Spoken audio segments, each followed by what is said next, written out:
পঞ্চগড়, রংপুর, বগুড়া, নীলফামারী সহ উত্তরের জেলাগুলোতে জেঁকে বসেছে শীত। ঘন কুয়াশা ও তীব্র শীত জনজীবনকে স্থবির করে তুলছে। এতে দুর্ভোগে পড়েছেন কম আয়ের মানুষেরা। পাশাপাশি বাড়ছে শীতজনিত রোগ। ঘন কুয়াশায় ক্ষতিগ্রস্ত হচ্ছে ফসলের ক্ষেত। আজ দেশের সর্বনিম্ন তাপমাত্রা রেকর্ড করা হয়েছে তেঁতুলিয়ায় 10.8 ডিগ্রি সেলসিয়াস। সহকর্মীদের পাঠানো তথ্য ও ছবিতে প্রতিবেদন। পঞ্চগড়ে দিন দিন তাপমাত্রা কমে বাড়ছে শীত। দিনভর হালকা কুয়াশায় ঢেকে থাকছে। মাঝে মধ্যে সূর্যের দেখা মিললেও নেই উত্তাপ। উত্তরের ঠান্ডা বাতাস দুর্ভোগ বাড়াচ্ছে কম আয়ের মানুষের। এক সপ্তাহ ধরে পঞ্চগড়ের তাপমাত্রা প্রায়ই নেমে যাচ্ছে 10 থেকে 12 ডিগ্রি সেলসিয়াসের ঘরে।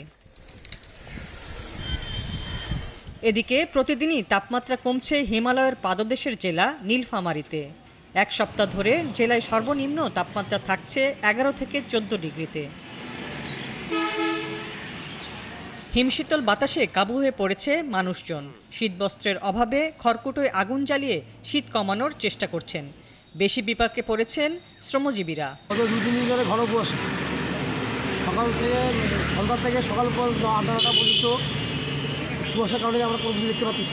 যে হারকাপা ঠান্ডা, আমরা বের হতে পারতেছি না, তারপরেও জীবিকা থাকি না, আমাদের বের হতেই হবে। আজকের যে কুয়াশা, কঠিন ঘন কুয়াশা, এই কুয়াশায় সাধারণ লোক ঘর থেকে বের হওয়ায় কঠিন হয়ে দাঁড়িয়ে। এদিকে ঘন কুয়াশায় সকাল থেকে বেলা 11:30 পর্যন্ত বিমান ওঠানামা বন্ধ রাখছে সৈয়দপুর বিমানবন্দর কর্তৃপক্ষ। এতে বিপাকে পড়ছেন আকাশপথের যাত্রীরা। উত্তরের হিমেল হাওয়ায় বগুড়ায় দিনের তাপমাত্রা কমতে শুরু করেছে। বগুড়া আবহাওয়া অফিসের সহকারী আবহাওয়াবিদ আব্দুর রহমান জানান, 12 থেকে 14 ডিগ্রি সেলসিয়াসের মধ্যে সর্বনিম্ন তাপমাত্রা ওঠানামা করছে। সকাল থেকে সূর্যের দেখা মিলছে না। দিনের তাপমাত্রা কমার সাথে সাথে দেখা দিয়েছে শ্রমজীবী মানুষের দুর্ভোগ।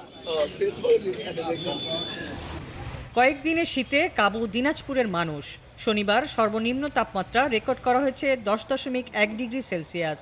এতে ভোগান্তিতে পড়েছেন খেটে খাওয়া মানুষেরা। প্রচন্ড শীত, শীতে আমরা রাস্তার বসে দোকানদারি করি, শীত সহ্য করা যায় না। আমাদেরকে পানিতে কাজ করতে হয়, প্রচন্ড শীত। সূর্যের দেখা না মেলায় মেহেরপুরে বাড়ছে শীতের তীব্রতা। মাঝারি কুয়াশায় জড়ানো সারা এলাকা। তাপমাত্রা থাকছে 12 ডিগ্রি সেলসিয়াসের আশেপাশেই।